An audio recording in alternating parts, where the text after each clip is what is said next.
ஒவ்வொரு ஆண்டுமே பார்த்தீங்கன்னா விவசாயிங்க வந்து கஷ்டப்பட்டுட்டு தான் இருக்காங்க. அதே மாதிரி தான் இந்த ஆண்டு மாநிலம் ரொம்ப கடுமையாக பாதிக்கப்பட்டிருக்காங்க. சின்ன சின்ன நாடான இஸ்ரேல், ஜப்பான் கூட கடல்லாம் இடம் வச்சு விவசாயம் பண்ணுறாங்க. ஆனால் இவ்வளோ மிகப்பெரிய நிலப்பரப்பு இருக்கிற இந்தியா விவசாயிங்க இன்றைக்கும் தற்கொலை பண்ணிட்டு தான் இருக்காங்க.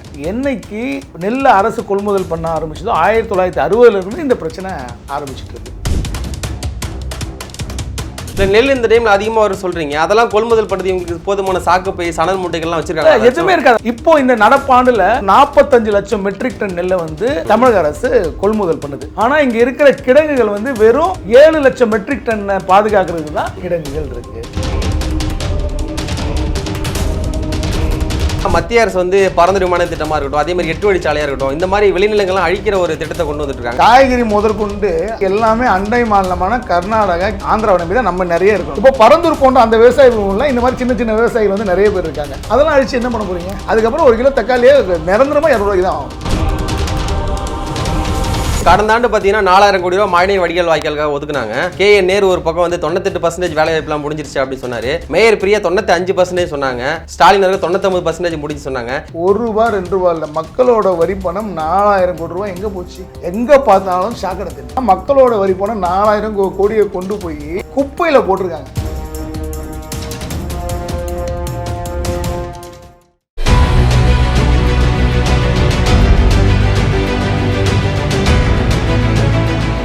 Adisia One World Kalapatti Premium Villa Plots with World Class Amenities. நம்ம கோயம்புத்தூர்ல அதிசயம் நடக்கும் நிச்சயமா. உலகெங்கும் வாழக்கூடிய தமிழ் சொந்தங்கள் அனைவருக்கும் வணக்கம். இன்றைய நேர்காணல் நம்மோடு இணைந்திருப்பவர் தமிழ்நாடு வியாபார சங்க பேரவையின் மாநில ஒருங்கிணைப்பாளர் திரு அருண்குமார் அவர்கள். வணக்கம் அண்ணா. வணக்கம். நம்ம நல்லா இருக்கோம்னா, ஒவ்வொரு ஆண்டுமே பார்த்தீங்கன்னா விவசாயிங்க வந்து கஷ்டப்பட்டுட்டு தான் இருக்காங்க. அதே மாதிரி தான் இந்த ஆண்டு மாநிலம் ரொம்ப கடுமையாக பாதிக்கப்பட்டிருக்காங்க. அவங்க விளைவிச்ச அந்த நெற்பயிர்கள்லாம் பார்த்தீங்கன்னா அது கொள்முதல் செய்யாமல் தமிழ்நாடு அரசு வந்து தாமதம் பண்ணுறாங்க அப்படின்ற மாதிரி எதிர்க்கட்சி தலைவர் எடப்பாடி பழனிசாமி என்ன சொல்றாரு, இந்த வருஷம் அவங்களுக்கு கண்ணீர் தீபாவளி விவசாயிகளுக்கு அப்படின்னு சொல்லியிருக்காரு. இன்னொரு பக்கம் சீமான் அவர்கள் பார்த்தீங்கன்னா கடுமையான கண்டனங்களை திமுக அரசு நோக்கி எழுப்பியிருக்காங்க. நீங்க எப்படி பாக்குறீங்கண்ணா? இந்த வருஷம் இல்லை, எல்லா வருஷமும் விவசாயிகளுக்கு கண்ணீர் தீபாவளி, கண்ணீர் பொங்கல் தான். அதில் மாற்று கருத்தே கிடையாது. சின்ன சின்ன நாடான இஸ்ரேல், ஜப்பான் கூட கடல்லாம் இடம் வச்சு விவசாயம் பண்ணுறாங்க. ஆனால் இவ்வளோ மிகப்பெரிய நிலப்பரப்பு இருக்கிற இந்தியா, சரியாக மழை பெய்கிற இந்தியா, வளமான மண் கொண்ட இந்தியா, விவசாயிங்க இன்றைக்கும் தற்கொலை பண்ணிட்டு தான் இருக்காங்க. அதுதான் உண்மை. இப்போது இந்த விஷயம்னு பார்த்தீங்கன்னா இது இன்றைக்கி நடக்குதான்னு கேட்டால் இன்றைக்கி நடக்கலை. காலங்காலமாக என்னைக்கு நெல் அரசு கொள்முதல் பண்ண ஆரம்பிச்சதோ 1960 இந்த பிரச்சனை ஆரம்பிச்சிட்ருக்கு. 1960 தான் உங்களுக்கு பசுமை புரட்சி வந்தது. உங்கள் எல்லாருக்குமே தெரியும். நார்மன் போர்லக் அமெரிக்கர், அவர் தான் பசுமை புரட்சி கொண்டு வந்தார். இந்தியாவில் சாமிநாதன், தமிழ்நாட்டுக்கு, அதில் நம்ம பெருமை பெற்றுக்கொள்ளலாம். பசுமை புரட்சி ஆரம்பிக்கும் போது விவசாய பரப்பு அதிகமாக ஆரம்பிச்சது. 1 போகம் இருந்தது, 3 போகம் அதிகம் ஆரம்பிச்சது. அப்போ 1955 ரேஷன் சிஸ்டம் வருது. அது 1969 கலைஞர் வந்து பெரிய லெவலில் தமிழ்நாட்டில் கொண்டு வராரு. அப்போது தான் 1960 தான் நெல் கொள்முதல்ன்ற ஒரு விஷயம் கொண்டு வராங்க. விவசாயிலேருந்து நம்ம நெல் கொள்முதல் பண்ணணும் அப்படின்ற ஒரு விஷயம் கொண்டு வராங்க. 1960 ஆரம்பித்த கண்ணீர் கதை 2025 வரையும் அந்த கண்ணீர் கதை வந்து தொடர்ந்து நடந்துட்டுருக்கு. இப்போது இந்த நடப்பாண்டில் ஏறக்குறைய ஒரு 45 லட்சம் மெட்ரிக் டன் நெல்லை வந்து தமிழக அரசு கொள்முதல் பண்ணுது. இப்போ அவங்களோட இதில் 45 லட்சம் மெட்ரிக் டன்னை கொள்முதல் பண்ணுறாங்க. ஆனால் இங்கே இருக்கிற கிடங்குகள் வந்து வெறும் 7 லட்சம் மெட்ரிக் டன்னை பாதுகாக்கிறதுக்கு தான் இங்கே கிடங்குகள் இருக்குது. அப்போது எதிர்கட்சி ஆளுங்கட்சியாக இருக்கும்போதும் சரி, ஆளுங்கட்சி எதிர்கட்சியாக இருக்கும்போதும் சரி, மாற்றி மாற்றி இந்த குற்றச்சாட்டு வச்சாலும் சரி, இந்த 65 வருஷங்களாக நெல்லை பாதுகாக்கிறதுக்கு ஒரு கொள்முதல் நிலையம் ஏன் கட்டல? 7 லட்சம் டன் தான் இருக்குன்னு சொல்றீங்க. ஆனால் இப்போ 20 லட்சம் டன் வந்து அவங்களுக்கு நஷ்டமாயிருக்கு விவசாயிகளுக்குன்னு சொல்லிட்டு இருக்காங்க. அந்த அளவுக்கு பாதுகாக்க, அதாவது 7 லட்சம் மெட்ரிக் டன்னை பாதுகாக்க தான் கட்டமைப்புகள் வச்சிருக்காங்க. ஓகே. இப்போ பொதுவாக வந்து இந்த சாகுபடி, இந்த குறுவை சாகுபடி வருது உங்களுக்கு தெரியும். ஜூன் மாதம் வந்து மேட்டூர் டேமை திறப்பாங்க. அதை பேஸ் பண்ணி ஒரு போகம் எல்லாருமே பயிர் பண்ணுவாங்க. அது மற்ற நேரம்லாம் நிறைய பேர் வந்து இந்த தண்ணியை காவிரி தண்ணியை பேஸ் பண்ணி தான் விவசாயமே பண்ணுவாங்க. மற்ற நேரம் வந்து நிறைய பேர் தரிசாக விட்டுருவாங்க. அப்போ நெல் வந்து இந்த நேரத்தில் தான் அதிகமாக வரும். அதாவது நெல் வந்து இந்த நேரத்தில் தான் அதிகமாக வரும். அப்போ இதை கூட கணக்கு இல்லாமல் 65 வருஷம் இவங்க என்ன ஆட்சி பண்ணாங்க? இல்லை, நெல் இந்த டைம்ல அதிகமாக வரும் சொல்றீங்க, அதெல்லாம் கொள்முதல் பண்ணுறது இவங்களுக்கு போதுமான சாக்குப்பை, சணல் மூட்டைகள்லாம் வச்சிருக்காங்க? எதுவுமே இருக்காது. அதான் 65 வருஷம் தமிழக அரசின் ஒட்டுமொத்த தொழில்னு சொல்கிறேன். இந்த ஆட்சி அந்த ஆட்சியில் 65 வருஷமாக இவங்க என்ன பண்ணிட்டு இருந்தாங்க? இந்த வருஷம் பட்டாசு 7000 கோடிக்கு விற்றுது. தயாரிச்சவன் 7000 கோடிக்கு விற்றுட்டான். அவன் லாபம் அடைஞ்சிட்டான், வேலை செஞ்சு சம்பளம் கொடுத்துட்டான். சரியா? வாங்கின வியாபாரி அதை வித்துட்டான். சில பேர் கொஞ்சம் கம்மியாக வித்திருப்பாங்க, சில பேர் அதிகமாக வித்திருப்பாங்க. அவன் லாபம் அடைஞ்சிட்டான். அது எண்ட் யூசர், பொதுமக்கள் லாபம் அடைஞ்சிட்டாங்க. டாஸ்மாகில் ஒரு வாரத்துக்கு முன்னாடியே இந்தந்த பிராண்டு இவ்வளோ போகும்னு சொல்லிட்டு இவ்வளோ ஸ்டாக் வச்சுருக்காங்க. சரிங்களா? அப்போ இவ்வளோ இந்த சாராயத்துக்கு முக்கியத்துவம் கொடுக்குற அரசு விவசாயிக்கு ஏன் முக்கியத்துவம் கொடுக்க மாட்டேன்றாங்க? அதை நம்ம இன்னைக்கு இல்லை, காலங்காலமாக இதை பண்ணிட்டு இருக்கோம். ஏறக்குறைய தமிழ்நாட்டில் வந்து 5.16 லட்சம் ஹெக்டேரில் வந்து நெல் பயிர் பண்ணுறாங்க. இந்த வருஷம் 10% நெல் பரப்பு அதிகமாகிடுச்சு, உற்பத்தி அதிகமாகும்னு சொல்லி சட்டமன்றத்தை முதல்வரே பேசுகிறாரு. இதை நான் சொல்லலை, சட்டசபை குறிப்பில் பார்க்கலாம். அப்போது அதை கொள்முதல் பண்ணுறதுக்கு என்ன பிரச்சனை இருக்குது? சரிங்களா? இப்போது ஒரு கிலோவுக்கு 25 ரூபா கொடுத்து அரசு கொள்முதல் வாங்குது விவசாயிகிட்ட இருந்து. 25 ரூபா கொடுத்து தமிழக அரசு வாங்கலை, நல்லா தெரிஞ்சுங்க. அதில் 23.69 பைசா மத்திய சர்க்கார் கொடுக்குது. மீதி ₹1.31 தான் மாநில சர்க்கார் கொடுத்து 25 ரூபாய் கொடுக்குறாங்க. ஒரு கிலோ நெல்லுக்கு வந்து விவசாயிகளுக்கு 25 ரூபாய் தான் கொடுக்குறாங்க அவங்க. சரிங்களா? அதாவது ஒரு குவிண்டாலுக்கு 250 ரூபா. ஓகேங்களா? 25 ரூபா ஒரு கிலோ 100 இது அவ்வளோதான் கொடுக்குறாங்க. ஒரு டன்னுக்கு 2500 ரூபா கொடுக்குறாங்க, அவ்வளோதான். அப்போது ஒடிசா, சத்தீஸ்கர் போன்ற மாநிலம் தான் 3500 ரூபா கொடுக்குறாங்க. நல்லா தெரிஞ்சுங்க, மிகவும் கீழே இருக்க மாநிலம் நம்ம சொல்கிற ஒடிசா, சத்தீஸ்கர்லாம் 3000 ரூபா விவசாயி கொடுத்து அங்கே விவசாயி வாழ வைக்கிறான். இங்கே இதை கொடுத்து கொள்முதல் பண்ணி விளைஞ்சிருச்சுன்னா நஷ்டம் யாருக்கு? அரசுக்கு நஷ்டம் கிடையாது, நம்ம வரி பணம் வீணா போகுது. கொள்முதல் பண்றதுக்கு முன்னாடி நனைஞ்சிச்சுன்னா நஷ்டம் யாருக்கு? விவசாயிகளுக்கு. அவன் தற்கொலை பண்ணிக்க போறான். அப்போ இரண்டு தரப்புலுமே எதுவுமே இல்லாம, ஒரு தொலைநோக்கு சிந்தனை இல்லாம இப்படி ஒரு அரசாங்கம் இயங்கி கொண்டிருக்கிறது வெட்கக்கேடான விஷயம். கொள்முதல் பண்ணும்போது மூட்டைக்கு 40 ரூபா லஞ்சம் வரை கேட்கறாங்க. கண்டிப்பா அது இயல்பா இருக்க விஷயம் தான். இதெல்லாம் காலங்காலமா இருக்க விஷயம். விவசாயி கேள்வி கேட்டா அவன் என்ன பண்ணுவான்? அவன் நெல்லை கொள்முதல் பண்ண மாட்டான். அவனுக்கு தான். அப்போ என்னத்தையா ஒண்ணு கொடுத்து விளைச்ச நெல்லை வித்துடணும். ஏன்னா அவன் வட்டிக்கு கடன் வாங்கி தான் அதை வித்துருப்பான், விவசாயம் பண்ணிருப்பான். விவசாயம் யாருமே மிகப்பெரிய கோடீஸ்வர விவசாயிகள் வந்து கம்மி தான். பல 100 ஏக்கர் வச்சு விவசாயம் பண்ணுறோம் கம்மி தான். 4 ஏக்கர் 5 ஏக்கர் வச்சு பொண்டாட்டி தாலி அடமானம் வச்சு விவசாயம் பண்ணி அதை அறுவடை பண்ணி அதை மீட்டணும்னு நினைக்கிற விவசாயிகள் தான் இங்க அதிகம். அவங்க வாழ்வாதாரமே அதை நம்பி தான் இருக்கு. அந்த விவசாயிகள் தான் இன்னைக்கும் தற்கொலை பண்ணிக்கிறாங்க. அரசு விஜய் மாநாட்டில் போய் செத்து போனா 10 லட்சம் கொடுக்குது. இவன் வீம்பெடுத்து போய் செத்து போறான். நடிகனை பார்க்கறதுக்கு 8 மணி நேரம் நின்று செத்து போறான். கள்ளச்சாராயம் குடிச்சு செத்தா அங்க 10 லட்சம் கொடுக்குது. விவசாயிகள் இடி மின்னல் தாக்கி செத்தா கண்டுக்கிறதுக்கு ஆள் இல்லை. நல்லா தெரிஞ்சுங்க. 5 லட்ச ரூபா கொடுத்தாங்க. 5 லட்ச ரூபா எங்க இருக்குது, இது எங்க இருக்குது? நல்லா தெரிஞ்சுங்க. இடி மின்னல் தாக்கி செத்தா அவங்களுக்கு என்ன நிவாரணம் கொடுக்குறாங்க? ஒரு கள்ளத்தாயம் குடிச்சு செத்தவனுக்கு 10 லட்ச ரூபா கொடுக்குறாங்க. அதுவும் கண்டனம்லாம் எழுந்ததுக்கு அப்புறம் அரசே முன் வந்து அதெல்லாம் பண்ணல. எத்தனையோ கோரிக்கைகள், ஏன் கள்ளச்சாராயம் குடிச்சு செத்தவனுக்கு இவ்வளவு கொடுக்குறீங்க, கரூர்ல கூட்ட செத்தவனுக்கு இவ்வளவு கொடுக்குறீங்க, விவசாயிக்கு இல்லையான்னு பல தரப்பு கேள்வி எழுந்ததுக்கு அப்புறம் தான் இது வருது. ஆனா கரூர்ல விஜய் அறிவிக்கிறதுக்கு முன்னாடி அரசு அறிவிச்சது. கள்ளக்குறிச்சியில் அங்கே சாவுன்னு வரும்போது ஸ்டாலின் அறிவிக்கிறாரு. வித்தியாசத்தை புரிஞ்சுங்க, இதுக்கும் அதுக்குமான வித்தியாசத்தை புரிஞ்சுங்க. விவசாயிகள் எந்த அளவு பார்க்கப்படுகிறார்கள், விவசாயம் எந்த அளவுக்கு பார்க்கப்படுகிறது அப்படின்றத நம்ம தெளிவாக தெரிஞ்சுக்கணும். இதுக்கெல்லாம் காரணம் வந்து மத்திய அரசு தான் சொல்லிட்டு உணவுத்துறை அமைச்சர் சக்கரபாணியே சொல்றாரு. செய்தியாளர் சந்திக்கும் போது தஞ்சாவூர்ல சொல்லியிருக்காரு, மத்திய அரசு வந்து செறிவூட்டப்பட்ட அரிசி எங்களுக்கு கொடுக்கல, அதனால தான் இவ்வளோ தாமதம் அப்படின்ற மாதிரி சொல்றாரு. அதாவது செறிவூட்டப்பட்ட அரிசி, செறிவூட்டப்பட்ட அரிசிலாம் இவ்வளோ வந்து நிறைய கதை சொல்லலாம். அவரே தான் சொன்னார், கொஞ்சமாக முளைச்சிருக்கு. அதே சக்கரபாணி தான் சொன்னார். அவர் தானே சொன்னார் கொஞ்சமாக முளைச்சிருக்கு அதை பெருசாக்குறாங்க அப்படின்ட்டு. கொஞ்சமாக முளைச்சான்னா நிறைய முளைச்சா என்ன, முளைச்சதுன்னா தண்ணியில் நனைஞ்சதுன்னா. உணவுத்துறை அமைச்சராக சக்கரபாணி அவர்கள் என்ன பண்ணீங்க? செறிவூட்டப்பட்ட அரிசினா என்னது? அதை அரைச்சி கொஞ்சம் விட்டமின் மினரல் சேர்த்து மொத்தமாக கொடுக்க போகிறீங்க. ஏன் அது செறிவூட்டப்பட்ட அரிசி காலதாமதம் ஆகுதுன்னா இருக்கிற இதை சேர்த்து வைக்கிற அப்போ இவ்வளோ நாள் வேலை செய்யல. நீங்கள் அந்த சேர்த்து வைக்கிறதுக்கு சேமிப்பு கிடங்கெல்லாம் வச்சிருக்காங்களா? அது போதுமான அளவு அந்த இப்போ வரைக்கும் தார் பாயை போட்டு மூடுறது, பாயை கொண்டு கீழே வச்சு விரிச்சுக்கிறது, இந்த மாதிரி தான் பண்ணிட்டு இருக்காங்க. அதாவது இந்தியாவில் IPL கிரிக்கெட் போட்டி நடந்தா கூட அந்த கிரவுண்ட் ஈரமானா அதை அரை மணி நேரத்தில் காய வைக்கிறதுக்கு வசதிகள் இருக்கு, அதை மூடுறதுக்கு மேட் இருக்கு. சரிங்களா? ஆனால் விவசாயிகளுக்கு இன்னைக்கு வரையும் எதுவுமே கிடையாது. இல்லை ஏன் இல்லை? இப்போ மதுரையில் பார்த்தீங்கன்னா ஜல்லிக்கட்டு கருணாநிதி அவர்கள் பேரில் ஓப்பன் பண்ணுறாங்க. இங்கே நீங்கள் மெரினா பீச்லேயே வச்சுக்கிட்டா வருஷலாம் வந்து 2 கோடி 2 ஏக்கரில் பார்த்தீங்கன்னா ஒவ்வொருத்தருக்கும் 45 கோடி 50 கோடியில் வந்து வச்சிருக்காங்க. ஒவ்வொன்றுமே இந்த மாதிரி திட்டங்கள்லாம் பண்ணிட்டு இருக்கும்போது செலவு வைக்கிறாங்க கலைஞர் அவர்களுக்கு. இவ்வளோலாம் பண்ணும்போது ஏன் விவசாயிகளுக்கு எதுவுமே திமுக அரசு செய்ய மாட்டேங்குது? திமுக அரசு இல்லை, எல்லா அரசுமே. நான் என்ன சொல்றேன்னா, இப்போ எடுத்தீங்கன்னா ஒன்றும் இல்லை. போன வருஷம் வந்து உதயநிதி ஸ்டாலின் ஒரு ரேஸ் ஒன்று நடத்தினார், 45 F4 கார் ரேஸ். ஒரு வாட்டி மழையில் தள்ளப்பட்டு மறுபடியும் அதே அமௌண்ட் செலவு பண்ணி நடத்தினாங்க. ஏறக்குறைய ஒரு 100 கோடி. அந்த 100 கோடி ரூபாய் இருந்தால் தமிழ்நாடு முழுக்க விவசாயிகள் கண்ணீரே வர அளவுக்கு கட்டுமான பணிகளை நம்ம செய்யலாம்.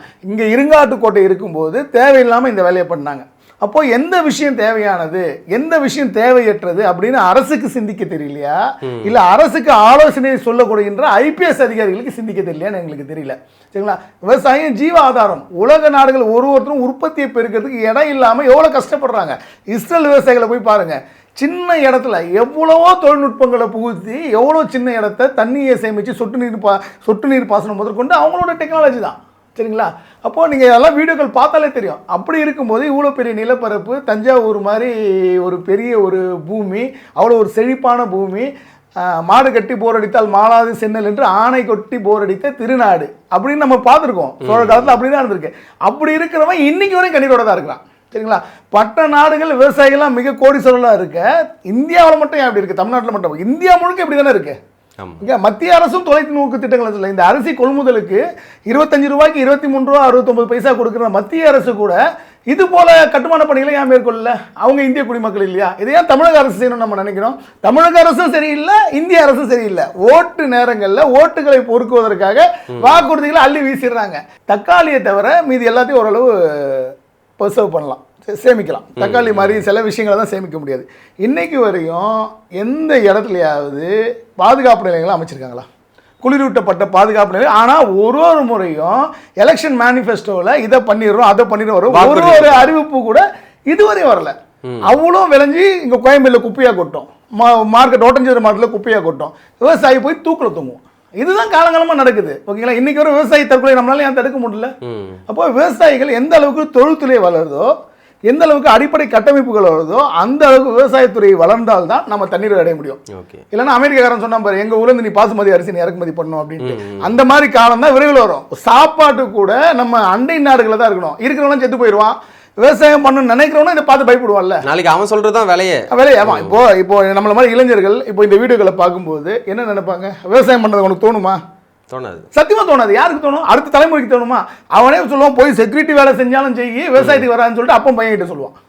அப்போ ஒன்று மிகப்பெரிய நிலக்கிழார்கள் விவசாயம் பண்ணுவாங்க. ஏன் பண்ணுவான்னு கேட்டீங்கன்னா, அவன் வீட்லேயே சேமிச்சுப்பான்.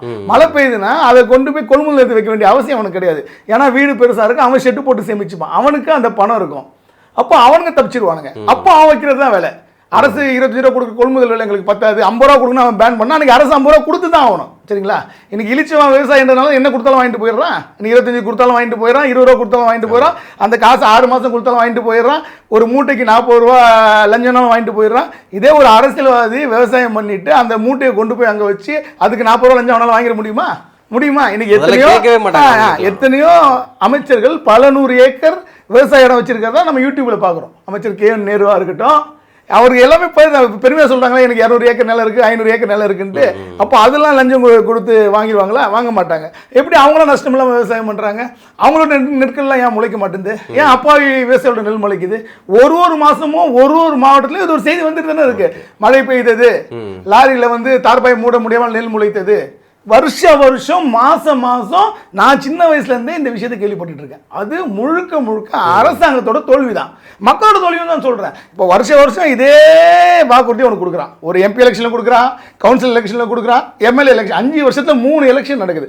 3 எலெக்ஷன்ல ஒரே வாக்குறுதி, ஒரு வாட்டி நிறைவேறல. ஏன் மீண்டும் 1000 ரூபாய் வாங்கிட்டு அவனுக்கு ஓட்டு போட்டு அவன் அதை தான் பண்ணுவான். நான் புரியுதுங்களா? அப்போ மாற்றம் வேணும். விவசாயத்தை பத்தி யார் சிந்திக்கிறா, மக்களை பத்தி யார் சிந்திக்கிறா? அவர்களுக்கு ஓட்டு போடும்போது எதிர்கட்சி ஆளுங்கட்சியும் சொந்த சிந்திப்பாங்க. இன்னும் 10 நாள்ல போதுமான நடவடிக்கை எடுப்போம், எல்லாத்தையும் நாங்க கொள்முதல் செய்யப்படும் அப்படின்ற மாதிரி சொல்லியிருக்க உதயநிதி ஸ்டாலின். சரி, கொள்முதல் செய்யறாரு, எங்க வைப்பாங்க? உங்களுக்கு 7 லட்சம் மெட்ரிக் டன்னுக்கு தானே உங்களுக்கு சேமிப்பு கிடங்கே இருக்கு, எங்க கொண்டு போய் வைப்பீங்க? அது ஒண்ணு இருக்குல்ல. இப்போ 7 நாள்ல இது ஒரு சாதாரண மழை தான். புயலோ ஒரு மிகப்பெரிய சேதாரம் உள்ள மழை இப்போ வரல. ஒரு சாதாரண மழையிலே நம்மளால் பாதுகாக்க முடியல. அப்போ ஒரு மிகப்பெரிய புயல் வருது, தொலைத்தொடர்புலாம் துண்டிக்கப்படுகிறது, ஒரு மிகப்பெரிய வெள்ளம் வருகிறது. என்ன பண்ணுவாங்க? இந்த சாதாரண மழைக்கு தமிழ்நாட்டோட நெற்களஞ்சியம் அழைக்கப்படுற தஞ்சாவூரில் பார்த்தீங்கன்னா 1700 ஏக்கருக்கு மேலே பார்த்தீங்கன்னா விளைநிலங்கள்லாம் இப்பயுமே அந்த பயிரெலாம் மூழ்கி இருக்கு. அப்போ என்ன பண்ண முடியாது? இப்போ நடக்கல, வருஷம் நடக்குது. வருஷம் அவனுக்கு நீங்கள் என்ன இழப்பீடு கொடுக்குறீங்க? அவன் யாருக்காக விவசாயம் பண்ணுறான்? விவசாயம் பண்ணி அவன் தொழிலாக பண்ணாலும் அது மக்களுக்கான தொழில், அது ஒரு லாபகரமான தொழிலாக நம்ம எப்பவுமே ஒரு விவசாயத்தை மட்டும் ஒரு கமர்ஷியலாக நம்ம பார்க்க முடியாது. ஏன்னா அது எல்லாருக்கும் சாப்பாடு கொடுக்குற ஒரு தொழில், அதை மாற்று கருத்து கிடையாது. அவனோட உழைப்புக்கு குறைவான சம்பாத்தியத்தை தான் சம்பாதிக்கிறான். மற்ற எல்லா துறையிலையும் ஒருத்தன் உழைத்தால் அந்த உழைப்புக்கு அதிகமான லாபம் அவனுக்கு இருக்குது. நீங்கள் கணினி துறையாக இருக்கட்டும், ஆட்டோமொபைல் துறையாக இருக்கட்டும், வணிகமாக இருக்கட்டும், அவன் உழைத்தால் அதற்கேற்ற லாபமோ அதற்கு அதிகப்படியான லாபம் தான் அவனுக்கு கிடைக்கும். ஆனால் விவசாயம் மட்டும்தான் அவன் 24 மணி நேரத்தில் 18 மணி நேரம் தன்னுடைய உழைப்பை கொடுத்தாலும் அவனுக்கான லாபம் மிக சுருப்பமாக இருக்குது. உண்மை அதுதானே? சரிங்களா? அப்போ அப்பேற்பட்ட ஒரு தெய்வாதீனமான ஒரு தொழிலை அரசு எப்படி பார்க்கணும்? அவனுக்கு நீங்கள் நல்லது செய்யலனாலும் பரவாயில்ல, அவனை கஷ்டப்படுத்தக்கூடாதுன்றது என்னோட கோரிக்கை. அப்போ சீமான் போன்ற ஆட்கள் வந்து இது குறித்து பேசும்போது இது மக்கள் மனசில் பரவுது. இன்னைக்கு சீமான் தான் தொடர்ந்து இது பண்ணி மக்களுக்கான ஒரு மாநாடு, தண்ணிக்கு ஒரு மாநாடு, மலைக்கு ஒரு மாநாடு, பனைக்கு ஒரு மாநாடுன்னு சொல்லிட்டு மக்களோட அடிப்படை விஷயங்களுக்கான ஒரு தேவைகளை நோக்கி பயணித்து கொண்டிருக்கிறார். இன்னைக்கு இளைய தலைமுறை அதை பார்க்குது. அதே போல வாக்காளர்களும் யோசிக்கணும். நாங்கள் சீமானுக்கு ஓட்டு போடுங்கன்னு சொல்லல. ஒரு தொகுதியிலும் இந்த அடிப்படை பிரச்சனைகள், டெல்டாவில் எத்தனை வருஷமா இந்த பிரச்சனை இருக்கு, தொடர்ந்து அவர்களே தானே தேர்ந்தெடுத்து கொண்டிருக்கிறீர்கள். ஒன்று மாற்றி தானே. அப்போ ஒரு மாற்றத்தை நோக்கி மக்கள் திரும்பும் போது அவங்க சிந்திப்பாங்க, அப்பா இந்த வாட்டி மக்கள் கொஞ்சம் உஷாராயிட்டாங்க, நம்ம இந்த வாட்டி அதை செய்யணும் அப்படின்ற எண்ணம் அரசுக்கு வரைக்கும் மக்கள் தான் காரணமாகணும். நீங்கள் மறுபடியும் அதே விவசாயிகள் 1000 வாங்கிட்டு 2000 வாங்கிட்டு அவர்களுக்கு பயந்து மீண்டும் மீண்டும் இப்படி பண்ண என்ன பண்ண முடியும்? 40 ரூபா நான் லஞ்சம் கொடுக்க முடியாது அப்படின்னு ஒரு 1000 பேர் உட்காந்தானா லஞ்சம் வாங்கிடுவானா? அப்போ மக்கள்கிட்ட ஏங்க அந்த தைரியம் இல்லாமல் இப்படி போயிடுச்சு? அரசு ஏதாவது ஒரு இலவசம் அறிவிச்சிச்சுன்னா அவ்வளோ பேர் போய் நிற்கிறீங்கல்ல. வெள்ள பாதிப்புன்னு ஒரு 1000 பேர், ஒரு 1000 ரூபாய்க்கு எவ்வளவு கூட்டம் நடக்குது, எவ்வளவு இலவசமா கொடுக்குற 1000 ரூபாய் ஏன் கொடுக்கலன்னு கேக்குறவங்க இங்க ஏன் 40 ரூபாய் கேட்கலாம்ல. அது கேட்கலாம். எத்தனை கேள்விகள் எழுது மாசம் இந்த உரிமை தொகைகளுக்கு கொடுக்கல, எத்தனை கேள்விகள் எழும்புது. ஓகேங்களா? வெள்ள நிவாரணங்களுக்கு எத்தனை, வெறும் 1000 ரூபாய்க்கு. அப்போ எத்தனையோ லட்சம் ரூபாய், எத்தனையோ கோடி ரூபாய் நெல் போகும்போது உங்களுக்கான பாதிப்பு தானே அடுத்தவங்க. அதை ஏன் கேள்வி கேட்க தயங்குறீங்க? ஒரு பக்கம் பார்த்தீங்கன்னா விளையிற நெற்பயிர்கள்லாம் வந்து மழையில் மூழ்குது. அதையும் மீறி அந்த பயிர்கள்லாம் விளைஞ்சு வரும்போது அதை கொள்முதல் பண்ணாமல் தமிழ்நாடு அரசு வந்து தாமதம் பண்ணுறாங்க. இதெல்லாம் இருக்கும்போது இன்னொரு பக்கம் பார்த்தீங்கன்னா மத்திய அரசு வந்து பரந்த விமான திட்டமாக இருக்கட்டும், அதே மாதிரி 8 வழிச்சாலையாக இருக்கட்டும், இந்த மாதிரி விளைநிலங்கள்லாம் அழிக்கிற ஒரு திட்டத்தை கொண்டு வந்துட்டு இருக்காங்க. இதை எப்படி பார்க்குறீங்க? அதாவது நமக்கு மீனம்பாக்கமே பெரிய விமான நிலையம் தான். அதாவது உலகத்தில் இருக்க மிகப்பெரிய விமான நிலையங்களையும் அதோட பரப்பளவையும் அதில் வந்து போகிற ஆளுங்களோட விஷயங்களை பார்த்தீங்கன்னா மீனம்பாக்கம் ஓரளவு நல்லாவே தான் இருக்குது. ஓரளவு அடிப்படை கட்டமைப்போட நல்லா தான் இருக்குது. சரிங்களா? இங்கேருந்து பரந்தூருக்கு கொண்டு போக வேண்டிய அவசியம் என்ன இருக்குது? சென்னைக்கு வரவும் பரந்தூரில் இறங்கி தான் சென்னைக்கு வரணுமா? சரிங்களா? அப்படியும் அவ்வளோ ஒரு நல்ல ஒரு விளைநிலங்கள், ஒரு ஏகப்பட்ட ஒரு 8-10 ஏரிகள் இருக்குது. அதை அழித்து கொண்டு வர வேண்டிய அவசியம் என்ன? அப்போது அங்கே இருக்க ஒரு ரியல் எஸ்டேட் மாஃபியா தான் இதுக்கு காரணம். சரிங்களா? ஏற்கனவே நம்ம ஊருக்கு காய்கறி முதற்கொண்டு அரிசி முதற்கொண்டு எல்லாமே அண்டை மாநிலமான கர்நாடகா, ஆந்திராவை நம்பி தான் நம்ம நிறைய இருக்கணும். நல்லா தெரிஞ்சுங்க. இந்த காய்கறிலாம் நமக்கு வந்து கர்நாடகாவும் ஆந்திராவும் சப்ளை பண்ணலாம் கிடையாது. கேரளாவுக்கு நம்ம சப்ளை பண்ணுறோம் இந்த சைடு.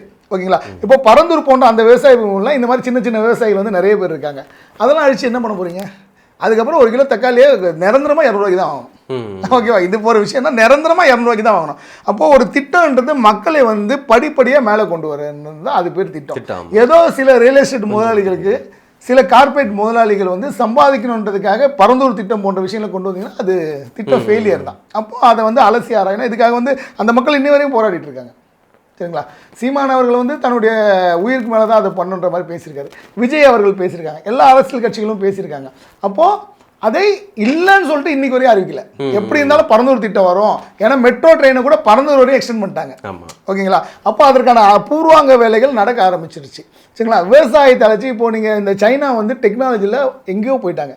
அவர்கள் பாலங்கள் கட்டுவது அந்த மாதிரி விஷயங்கள் பார்த்தா கூட விவசாய நிலத்து நடுவில் வந்து பில்லரை வச்சு அழகாக கட்டிட்டு போயிடறாங்க. விவசாயம் பாதிக்காமல், விவசாய நிலங்கள் பாதிக்காமல் எப்படி வளர்ச்சி திட்டங்களை கொண்டு வரணுமோ அப்படி கொண்டு வர்றாங்க. சரிங்களா? இன்றைக்கி வந்து உலகம் முழுக்க அங்கே என்ன பண்ணாலும் ஒரே நொடியில் நமக்கே தெரிஞ்சிருது. அப்போ அதை செயல்படுத்துகிற அதிகாரிகளுக்கு அது தெரியாதா? அப்போ எந்த பூமி வறட்சியாக இருக்குது, விவசாயம் பண்ண முடியாமல் தரிசாக இருக்கிற பூமிகளில் நீங்கள் கொண்டு வாங்க. அதில் வந்து எவ்வளோ விளைநிலங்கள்லாம் வரணும், அதில் ஈரப்பதம் வந்து 17% 22% வரைக்கும் கொண்டு போகிறதுக்கான முயற்சிகளை திமுக அரசு எடுக்கணும், அதை தமிழ் அரசு எடுக்கணும்னு சொல்லி குற்றச்சாட்டு வச்சுட்டு இருக்காங்க. ஏன் அது இதுவரை செய்ய மாட்டாங்கன்னு நினைக்கிறீங்க? இந்த ஈரப்பத விஷயம் தானே சொல்றீங்க. அதாவது ஈரப்பதம் உங்களுக்கு இயல்பாக வந்து அதிகமாக இருக்கும்போது அது ஈரமாக முளைச்சிடும்னு சொல்லிட்டு உண்மை. அது ஓகே. இப்போ 17லேருந்து 22% விவசாயிகள் ஏன் கேட்குறாங்கன்னா, கண்டிப்பாக இது வந்து மழைக்காலம், ஈரப்பதம் நார்மலாகவே அதிகமாக இருக்கும். ஓகேங்களா? அவன் வந்து வீட்டில் ஒரு 1000 மூட்டை நெல்லை ஸ்டாக் இருக்கிற அளவுக்கு அவனுக்கு இருக்காது. அரசு தான் அதை பண்ணணும். அந்த ட்ரையரை ரெடி பண்ணி, ஓகேங்களா, ஈரப்பதம் அதிகமாக இருந்தால் அதை கண்ட்ரோல் பண்ணுற ட்ரையர்லாம் இங்கே கிடையாது. அப்போ ஈரப்பதம் மழை நாட்களில் நார்மலாகவே அதிகமாக இருக்கும். அதுவும் விவசாய பொருட்களில் ஈஸியாக அந்த ஈரப்பதம் வந்து ஒட்டிக்கும், முளைக்கிற தன்மை அதிகமாகிடும். அப்போது ஒன்று அந்த 22% ஆக்கி அதை இதுதான் வந்து தொலைநோக்கு சிந்தனைன்றது. ஓகேங்களா? காமராஜர் எப்படி இன்னும் விவசாயத்துக்கு அணைகள் வேணும்னு சொல்லிட்டு 50 வருஷமும் சிந்திச்சு அணைகள் கட்டினாரோ அந்த மாதிரி தொலைநோக்கு சிந்தனையோட இதை கட்டணும். நீங்கள் தொலைநோக்கு சிந்தனையோட பஸ் ஸ்டாண்டு பரந்தூர் கட்டுறதோட நம்ம விவசாயிகள் வந்து நெல்லை கொள்முதல் பண்ணால் இந்த ஈரப்பதம் இப்படி இருக்கும், அதுக்கு ட்ரையர்களையே அவங்களால அமைக்க முடியல. அதுதான் உண்மையான தொலைநோக்கு சிந்தனை. ஓகேங்களா? இன்னைக்கு கனியில் உயர்றதோ எதோ உயர்றதோ தொலைநோக்கு சிந்தனை. அதே சாப்பிட போறோம், நம்ம அரிசி தானே தின்ன ஆகணும். சரிங்களா? சாப்பிட்டு தானே ஆகணும். அப்போ தொலைநோக்கு சிந்தனை எங்க இருக்கணும்னா அடிப்படை விவசாயத்துல தான் தொலைநோக்கு சிந்தனை இருக்கணும். இப்போ இது விஷயம்லாம் இன்னைக்கு நம்ம ஏன் பேசுறோம்னா இது வெளியே வந்ததுனால பேசுறோம். அதிகாரிகள் இதான வேலை. அதுக்கு ஒரு துறைக்கு ஒரு அமைச்சர் இருக்காரா? ஓகே, அந்த துறைக்கு எத்தனை ஐஏஎஸ் அதிகாரிகள் இருக்காங்க? அந்த துறைக்கு எத்தனை பேர் படிச்ச வேலை செய்யறான்? எவனும் இதை போய் கொண்டு கொடுக்க மாட்டாங்களா? இந்த மாதிரி விஷயங்கள் இருக்குன்றா. அப்போ அறிவியலிகள் சூழ்ந்த அமைச்சகம் அது. ஓகேங்களா? மருத்துவர் ராமதாஸ் வந்து வருஷம் வேளாண் பட்ஜெட் போடுறாரு. அதுல கூட அவர் இதை சொல்லிடுறாரு. இந்த மாதிரி விஷயங்களை வந்து மருத்துவரையா கூட வருஷம் சொல்றாரு வேளாண் பட்ஜெட் போட்டு. ஓகேங்களா? அதையாவது நீங்கள் பண்ணணும். நீங்கள் பண்ணுறதெல்லாம் வெறும் அறிக்கைகளில் மட்டும் இருக்குது. நாங்கள் அதை பண்ணிடுவோம், இதை பண்ணிடுவோம், விவசாயிகளை வாழ வைக்கிறோம். இவங்க சொல்கிறதெல்லாம் பாருங்கள். மகளிருக்கு இலவச பஸ் கொடுத்துட்டோம். சரிங்களா? மாதம் 1000 ரூபாய் உரிமை தொகை கொடுத்துரும். எதாவது தங்க மகன் திட்டம் கொடுத்துரும். அந்த மகன் திட்டம், அதாவது எதெல்லாம் இலவசமாக கொடுத்து மக்களை சோம்பேறி ஆக்க முடியுதோ அதை தான் தங்களுடைய வெற்றிகளாக சொல்கிறாங்களே தவிர இந்த வருஷம் எந்த விவசாய நெல்லும் கொள்முதல் செய்யப்படாமல் இல்லை, யாருக்கும் நஷ்டம் ஏற்படவில்லை அப்படின்னு என்னைக்கா சொல்லியிருக்காங்களா? கள்ளச்சாராயத்தில் யாரும் சாகவில்லை. ஓகேங்களா? ஒயின் ஷாப் விற்பனை இப்போ வந்து 849 கோடி 3 நாளில். சரிங்களா? அது குறைஞ்சது. அந்த மாதிரி சாதனை இதுதான் சொல்லியிருக்காங்களா? யாரும் சொல்ல மாட்டாங்க. இவ்வளோ இலவசம் கொடுத்துருக்கோம், இவ்வளோ பயனடைஞ்சிருக்காங்க. இவ்வளோ இலவசம் கொடுத்துருக்கோம், ஓசின்னு சொல்லிட்டு மக்களை உழைக்க விடாமல் பண்ணுறது தான் இந்த அரசாங்கத்தோட வேலையாக இருக்குது. தொடர்ந்து அப்படி தானே இருக்குது. இப்போ அடுத்த எலெக்ஷன்லையும் அதை தானே சொல்லுவோம். 1000 இன்னும் 1500 ஆக்க போகிறாங்க. இல்லைன்னா எதிர்கட்சி 2000 சொல்ல போகுது. அதை தவிர இலவசத்தை தவிர வேற என்ன தொலைநோக்கு திட்டம் இந்த அரசாங்கத்தை இருக்குது? கடந்த ஆண்டு பார்த்தீங்கன்னா 4000 கோடி ரூபாய் மழைநீர் வடிகால் வாய்க்காலுக்காக ஒதுக்குனாங்க. அதில் வந்து நிறைய பேர் வந்து அந்த காசுல எங்கே போச்சு என்ன ஆனிச்சுன்னு கேள்வி எழுப்பும்போது அப்போ தான் சொன்னாங்க, KN நேரு ஒரு பக்கம் வந்து 98% வேலை வாய்ப்புலாம் முடிஞ்சிருச்சு அப்படின்னு சொன்னார். மேயர் பிரியா 95% சொன்னாங்க. அதே மாதிரி மா சுப்பிரமணியம் பார்த்தீங்கன்னா எப்பேற்பட்ட மழை 20 சென்டிமீட்டருக்கு மேலே வந்தால் கூட நாங்கள் எதிர்கொள்ள தயாராக இருக்குன்னு சொல்லியிருந்தாங்க. ஸ்டாலின் அவர்கள் 99% முடிஞ்சு சொன்னாங்க. இப்போ எது வரைக்கும் முடிஞ்சிருக்குன்னு நினைக்கிறீங்க? ஏன் இந்த பகுதியில் சரியா கரெக்டாக ஒரு வருஷம் இருக்குன்னு நினைக்கிறேன். நீங்கள் இப்படி பைனாகுலர் வச்சு பார்த்தா கூட உங்களுக்கு மழைநீர் தேங்காது. ஏறக்குறைய 4000 கோடி செலவில் பண்ணியிருக்கோம். இதுக்கு நான் பதில் சொல்ல தேவையில்லை. ஊடகங்களை வர செய்திகளே பதில் சொல்லும். 4000 கோடி 1 ரூபா 2 ரூபா இல்லை. மக்களோட வரி பணம் 4000 கோடி ரூபா எங்கே போச்சு? எங்கே பார்த்தாலும் சாக்கடை தண்ணி. அதில் எல்லாம் இறந்துருக்காங்க. ஆமாம், எங்கெங்கெல்லாம் தண்ணி தேங்குதோ அங்கெல்லாம் தண்ணி தேங்கிட்டே இருக்கு. கான்ட்ராக்டோட அலட்சியம். தண்ணி இருக்கும்போது ஜல்லியை கொண்டு போய் கொட்டுறானுங்க. தண்ணி தேங்கி இருக்கும்போது கான்கிட்ட கொண்டு வீடியோலாம் நம்ம பார்க்குறோம். அப்போது இதெல்லாம் அரசு எங்கே போகுது? தன்னை பற்றி தவறாக ட்விட்டரில் ஒருத்தர் பதிவு போட்டால் அவரை இரவாக கைது செய்கின்ற இந்த அரசாங்கம், கரூர் பற்றி தவறான வதந்திகளை பரவாயில்ல சொல்லிட்டு இரவோட அவளை கைது செய்கின்ற அரசாங்கம் இது போன்ற வீடியோக்கள் அலட்சியமாக மக்களோட வரி போன 4000 கோடியை கொண்டு போய் குப்பையில் போட்டிருக்காங்க. அப்போ யாரோட அலட்சியம்? அது திமுக அரசு தானே. திமுக அதான் அவங்க தான் கேட்கணும். அதை அப்போ நம்ம அவங்கள தானே கேட்க முடியும். 4000 கோடி ரூபாயில் என்னோட ஒரு ரூபாய் இருக்கும்ல. நம்ம புரியுது உங்களுக்கு? அந்த 4000 கோடி ரூபாயில் ஏன் பணம் இருக்கும், உங்கள் பணம் இருக்கும், எல்லாரோட பணமும் இருக்கும்ல. அந்த 4000 கோடி எவ்வளோ பெரிய விஷயம், எவ்வளோ வளர்ச்சி பணியில் போகலாம். ஏறக்கூடிய 8 லட்சம் கோடி ரூபாய் கடனை தமிழ்நாடு அரசு இருக்கு. சரிங்களா? அப்போ இந்த 4000 கோடி ரூபாய் அது எவ்வளோ ஒரு பங்கு? அது இது போன்ற 4000 கோடிகள் வீணாதான் அந்த 8 லட்சம் கோடி ரூபா வருது. 8 லட்சம் கோடி ரூபாய் கடன் ஏன் வந்தது? இல்லை, எவ்வளோ மழை பெஞ்சாலுமே அதை எதிர்கொள்ள தயாராக இருக்காங்களா? ஒரு தயாராக இல்லை. போட்டை நிறுத்தி பார்த்துருப்பீங்க, போட்டை நிறுத்தி வச்சிருக்காங்க. இன்னை வரையும் மழை நீருக்கு வடிகாலுக்கான பிரச்சனை, மழைக்கான பிரச்சனைனா ஒரு 2 போட்டை வச்சு ஃபோட்டோ போடுறதும் அரக்கோணத்துலேருந்து ஒரு பேரிடர் குழு கொண்டு வைக்கிறது தான் இன்றைக்கி இருக்குது. ஆனால் அந்த போட்டு விடாமல் இருக்க என்ன பண்ணணும் இதுவரை அரசு சிந்திச்சிருக்கா? வருஷம் குறிப்பிட்ட சில பகுதிகள் தான் போட்டு விடுறாங்க. சரிங்களா? அங்கே மழை நீர் எப்படி தேங்காமல் இருக்கணும் அப்படின்றத பற்றி அரசு சிந்திச்சிருக்கா? அப்படி சிந்திச்சு அந்த போட்டு நிற்காம, அதாவது நம்மை மீறிய ஒரு மழை, ஒரு மேக வெடிப்பு வந்துருச்சு, 20 செய்ய வேண்டிய இடத்துல நான் 50 சென்டிமீட்டர் 60 சென்டிமீட்டர் பெஞ்சிச்சுன்னா அது நம்ம ஒன்றும் பண்ண முடியாது. ஆனால் வருஷம் ஓரளவு நம்ம ஊர்லாம் சீரான மழை பொழிவு தான். ஒரு மிகப்பெரிய விஷயம் எப்பயாவது ஒரு வாட்டி தான் நடக்குது. 10 வருஷத்துக்கு ஒரு வாட்டி, 5 வருஷம் நடக்குது. அந்த சீரான மழை பொழிவு நம்ம எதிர்பார்த்த விதத்தோட தான் பெஞ்சிட்டு இருக்கு. முன்னையோட டெக்னாலஜி அதிகமாகிடுச்சு. இவ்வளோதான் பெய்யுன்றதை 1 மாதத்துக்கு முன்னாடி கணிச்சிடுறாங்க. சரிங்களா? இவ்வளோதான் பெய்யுண்டு. அப்போ அதுலேயும் நம்மளால் பண்ண முடியலன்னா அது முழுக்க நிர்வாகத்தோட தோல்விதான். அந்த நேரத்தில் பாதிக்கப்பட்டவர்களுக்கு ரேஷன் கார்டுக்கு 5000 கொடுக்குறதும், பாதிக்கப்பட்டவர்களுக்கு பணம் கொடுக்குறதும் அரசு பண்ணுறது அப்படி கிடையாது. இந்த மாதிரி ஒரு விஷயம் நடக்காமல் இருக்கணும்னா அப்போ அது யார் பண்ணணும்? அப்போ இது போன்ற விளம்பரங்களை தேடிக்கொள்வது, போட்டை நிற்க வைக்கிறது, அரசூர்லேருந்து ஒரு பேரிடர் பறவையை கொண்டு வந்து வைக்கிறது, இதெல்லாம் நாங்கள் பண்ணிட்டோம், அங்கங்கே முகாம் போட்டோம், உங்களுக்கு சோறு உண்டு, சோறு கொடுத்துட்றாங்க. ஓகேங்களா? எல்லாம் நாங்கள் சோறு பொங்கி அங்கே வச்சு நாங்கள் சோறு சாப்பிடுங்க அவங்கள மீண்டும் மீண்டும் அடிமையாக வச்சு சிந்திக்க விடாம தான் பண்ணுறாங்க. ஆனால் தொலைநோக்கு இது மாதிரி ஒரு விஷயம் சென்னை வந்து இன்னைக்கு ஏறக்குறைய 1.5 கோடி மக்கள் வந்து நான் தமிழ்நாடு முழுக்க 2 கோடி வந்துட்டாங்க. அப்போ இதுக்கான அடிப்படை கட்டமைப்பு வசதிகளை அரசு தான் செய்யணும். அவங்ககிட்ட வரி வாங்குறீங்க, இங்கே எல்லாம் வரி இல்லாமல் இன்றைக்கி யார் இருக்கா? ஜிஎஸ்டி கொடுக்காம இன்றைக்கி யார் இருக்கா? நீங்கள் ஒரு பல்பொடி வாங்கினா கூட அதுக்கு நீங்கள் ஜிஎஸ்டி கொடுத்து தான் வாங்குறீங்க. வரி கட்டினா நீ இன்கம் டேக்ஸ் கட்டினாலாம் கேட்கக்கூடாது, வரி கொடுத்து தானே வாங்குறாங்க. அந்த வரியில் பாதி எஸ்ஜிஎஸ்டி வந்து அரசுக்கு தானே போகுது.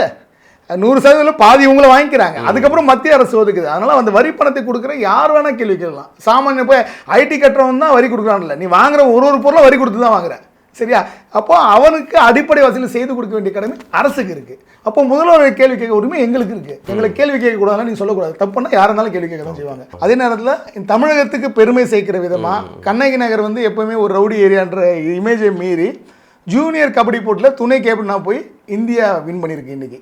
அதுக்கு மிகப்பெரிய வெற்றிக்கு காரணமாக இருந்த தமிழக பெண், ஒடுக்கப்பட்ட மக்கள் இருக்கப்படுறதா இருந்த பெண்ணிலிருந்து ஒரு புயலாக உருவாகின கார்த்திகா, தங்கை கார்த்திகாவுக்கு தமிழ்நாடு வியாபார சங்க பேரவை சார்பாக ஒட்டுமொத்த தமிழக சார்பாக வாழ்த்துக்கள் வாழ்த்துக்கள் வாழ்த்துக்கள். நிறைய தகவல்களை பகிர்ந்தீங்கன்னா கண்டிப்பாக விவசாயிகளுக்கு தேவையான அனைத்து வசதிகளையும் பூர்த்தி செய்யக்கூடிய நல்ல ஆட்சி மலர்னு நினச்சி வேண்டி கேட்டுக்கிறேன். நன்றிண்ணா. நன்றி நன்றி.